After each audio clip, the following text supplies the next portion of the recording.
আলহামদুলিল্লাহ, আজকে আমরা গ্যালাক্সি প্রিন্টিং অ্যান্ড প্যাকেজিং ইআরপির টিউটোরিয়াল শুরু করলাম। Galaxy printing and packaging ERP completely কিভাবে অপারেশন করতে হবে সেই ব্যাপারে আমরা বিস্তারিত জানব। ইআরপিতে যে সকল রিসোর্স ব্যবহার হয়েছে তা হলো Microsoft Visual Studio, Microsoft C#.NET, .NET framework, SAP report, X7, SQL server এবং Windows server. Galaxy printing and packaging ইআরপির শর্টকাটে আমরা ডবল ক্লিক করলাম। করার পরে যে উইন্ডোটা আসছে সেই উইন্ডো লগইন উইন্ডো। লগইন উইন্ডোতে আমরা ইউজার আইডি এবং পাসওয়ার্ড দিয়ে এন্টার অথবা লগ অনে ক্লিক করলেই আমরা সফটওয়্যারে ইআরপিতে প্রবেশ করব। ইউজার আইডি সর্বশেষ যিনি লগইন করবে তার ইউজার আইডিটা এখানে সেভ থাকবে। ইউজার আইডি টাইপ করলাম, পাসওয়ার্ড টাইপ করলাম, করার পরে এন্টার দিলাম। এন্টার দেওয়ার সাথে সাথে আমরা গ্যালাক্সি প্রিন্টিং অ্যান্ড প্যাকেজিং ইআরপিতে প্রবেশ করলাম। প্রবেশের পর গ্যালাক্সি প্রিন্টিং অ্যান্ড প্যাকেজিং ইআরপিতে লগইন করার পরে যে উইন্ডোটা আসলো সেই উইন্ডো ইআরপির মেইন স্ক্রিন। এখানে ড্রপডাউন মেনু থেকে আমরা অপারেট করতে পারবো এবং অ্যাট আ গ্ল্যান্স উইন্ডো থেকেও, মডিউল উইন্ডো থেকেও আমরা অপারেট করতে পারবো। গ্যালাক্সি প্রিন্টিং অ্যান্ড প্যাকেজিং ইআরপিতে যে সকল মডিউলগুলি রয়েছে সেগুলি আমরা প্রথমে দেখে নিই। রয়েছে system management, supply chain, production, billing, accounts এবং রিপোর্ট, মূসক রিপোর্ট। এছাড়া আছে কন্ট্রোল প্যানেল, হেল্প এবং এক্সিট। তো অ্যাট এ গ্ল্যান্সে যদি আমরা দেখি system management, supply chain, production, billing এবং অ্যাকাউন্টস ম্যানেজমেন্ট। এই সফটওয়্যারটিতে অপারেটিং খুবই সহজভাবে রাখা হয়েছে যাতে একজন ব্যবহারকারী সফটওয়্যার সম্বন্ধে সামান্যতম যদি নলেজ থাকে, মানে কম্পিউটার সম্বন্ধে তার টাইপ এবং মাউস অপারেট করতে পারে, এটুকু জানলেই ইনশাআল্লাহ ইআরপিটি অপারেশন করতে পারবে।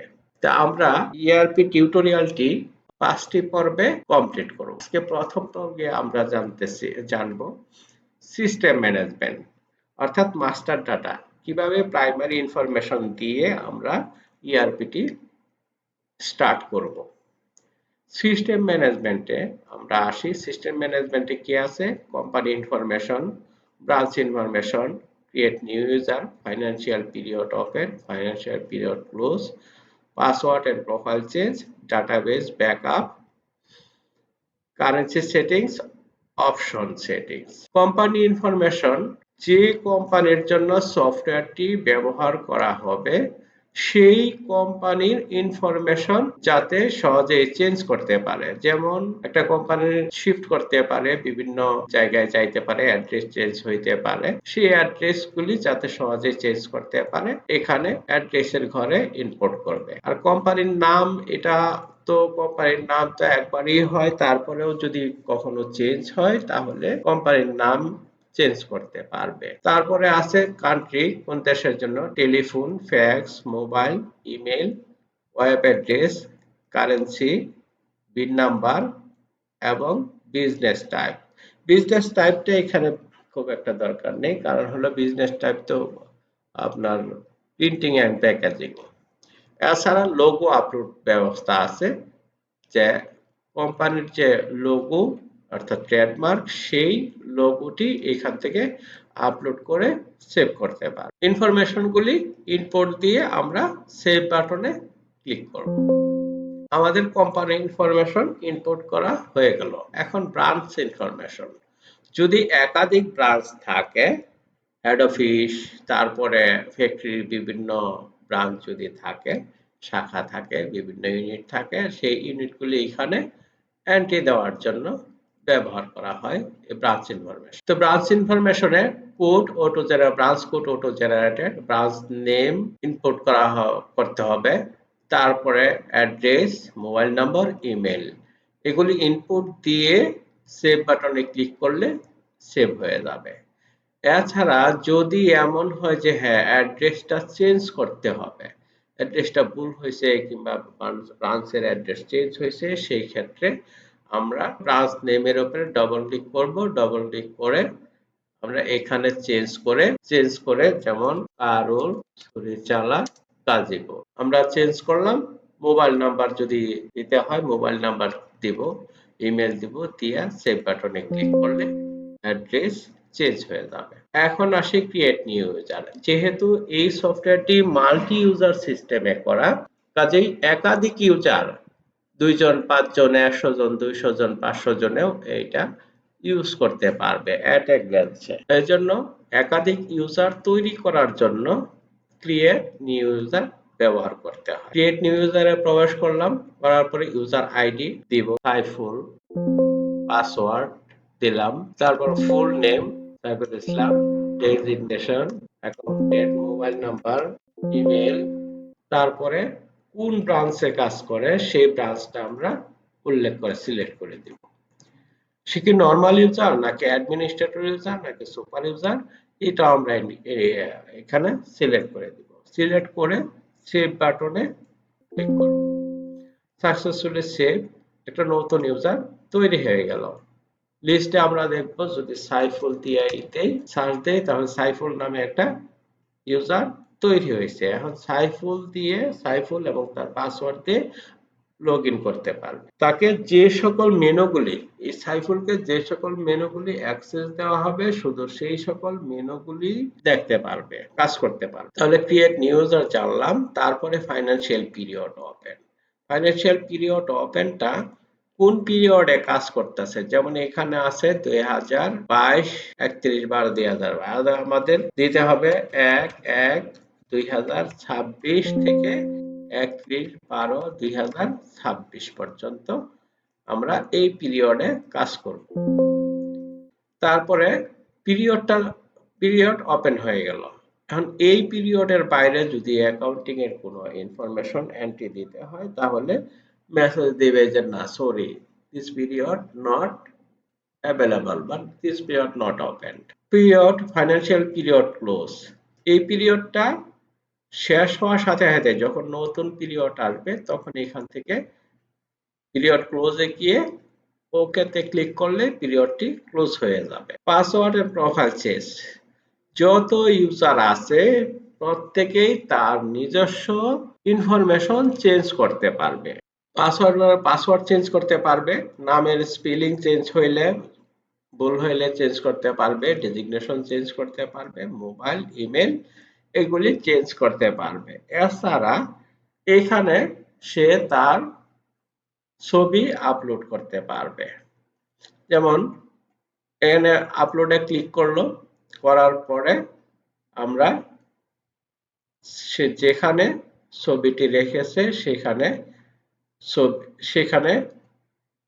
সিলেক্ট করে ওপেনে ক্লিক দিলে তার ছবিটি আপলোড হয়ে গেল। ঠিক এরকম ভাবে যদি সিগনেচার আপলোড করতে হয় তাহলে এখানে তার সিগনেচার আপলোড করে যেখানে আছে সিগনেচারটি সেই সিগনেচারটি আপলোড করে সিলেক্ট করে ওপেন দিলে সিলেক্ট হয়ে গেল।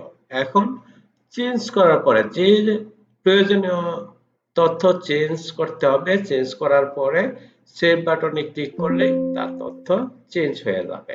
তারপরে আসি ডাটাবেজ ব্যাকআপ। ডাটাবেজ ব্যাকআপ এটা যদি সিঙ্গেল ইউজারের ক্ষেত্রে হয়, সিঙ্গেল ইউজারের ক্ষেত্রে হলে এটা ডাটাবেজ ব্যাকআপের একটা প্রসঙ্গ থাকে, কিন্তু এটা যেহেতু মাল্টি ইউজার সিস্টেম সেই ক্ষেত্রে এটা সার্ভার যিনি মেনটেন করতেছেন তিনি এটার ব্যাকআপ সংরক্ষণ করবেন, মেনটেনেন্স করবেন। কারেন্সি সেটিংসটা আমরা বিডি টাকা ছাড়াও ইম্পোর্ট কিংবা এক্সপোর্টের ক্ষেত্রে বিভিন্ন কারেন্সি ব্যবহার করে থাকি, যেমন ডলার, ইয়েন, ইউরো ইত্যাদি ব্যবহার করে থাকি। সেই ক্ষেত্রে এখানে কারেন্সিগুলি মাস্টার ডাটা হিসাবে ইনপুট করে দিলে পরবর্তীতে শুধু এটাকে সিলেক্ট করলেই হবে, ড্রপ ডাউন থেকে সিলেক্ট করলেই হবে। এই জন্য এটা প্রাইমারি ডাটা হিসাবে ইনপুট দিতে হবে কারেন্সি সেটিংস। অপশন সেটিংসটা শুধু যিনি অ্যাডমিনিস্ট্রেটর তিনি এটাকে মেনটেন করবেন। তিনি মেনটেন করবেন যে এই সফটওয়্যারটি ডেট ওয়াইজ ইনপুট হবে কি না, ফাইন্যান্সিয়াল পিরিয়ড ওয়াইজ ওপেন হবে, ইনপুট অপারেশন হবে কিনা, কিংবা অপারেশন টাইপের আউটপুট কি হবে, কোম্পানি ওয়াইজ নাকি ব্রাঞ্চ ওয়াইজ, এগুলি সিলেক্ট করে দিবে যিনি অ্যাডমিনিস্ট্রেটর তিনি। যদি ডেট ওয়াইজ ইনপুট হয় তাহলে প্রত্যেক দিন সকালে অফিস স্টার্ট করার সময় ডে ওপেন করতে হবে এবং দিনের শেষে ডে ক্লোজ করতে হবে, যাতে ওই দিনের বাইরে কোনো ইনপুট দিতে না পারে।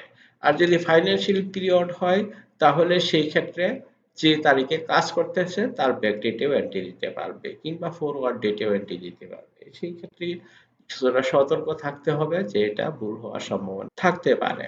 আর কোম্পানি ওয়াইজ অপারেশন মানে কি, যদি ব্রাঞ্চ ওয়াইজ যদি প্রফিট লস বা অন্যান্য তথ্য দরকার না পড়ে তাহলে কোম্পানি ওয়াইজ দিলেই হবে, কারণ সকল আয় ব্যয় সেলস অ্যাকাউন্ট সবকিছুই কোম্পানি ওয়াইজই আসবে, balance sheet profit and loss. আর যদি ব্রাঞ্চ ওয়াইজ অপারেশন করা হয় সেই ক্ষেত্রে সকল ফাইন্যান্সিয়াল ইনপুটগুলি, ফাইন্যান্সিয়াল তথ্যগুলি ব্রাঞ্চ ওয়াইজ দেখাবে। আর ব্যাড পার্সেন্টেজ এটা মাস্টার ডাটা হিসাবে থাকবে। ব্যাড পার্সেন্টেজটা চেঞ্জ হয় যদি গভর্নমেন্ট চেঞ্জ করে, সেই ক্ষেত্রে এখানে চেঞ্জ করে দিলে সেলস, পারচেজ এবং অন্যান্য যে সকল জায়গায় ব্যাড পার্সেন্ট দরকার পড়ে সেই জায়গায় গুলি এখান থেকেই কন্ট্রোল হবে। তারপরে বিন নাম্বারের ক্ষেত্রে যদি সেলস বা পারচেজ হয় সেই ক্ষেত্রে বিন নাম্বার দিতে হয়, সেলস এর ক্ষেত্রে বিন নাম্বার দিতে হয়। সেই বিন নাম্বারটা এখান থেকেই ডাইনামিক্যালি কন্ট্রোল হবে। ইনফরমেশন গুলি এটা অ্যাডমিনিস্ট্রেটর জিনিস, তিনি একবার চেঞ্জ করে সেভ দেয়া দিবে, এটা আর দ্বিতীয়বার প্রয়োজন না পড়লে চেঞ্জ হবে না। তো এই ছিল আমাদের সিস্টেম ইনফরমেশন, সিস্টেম ম্যানেজমেন্ট। আমরা দ্বিতীয় পর্বে জানবো সাপ্লাই চেইন। আজকে এই পর্যন্ত। আল্লাহ হাফেজ।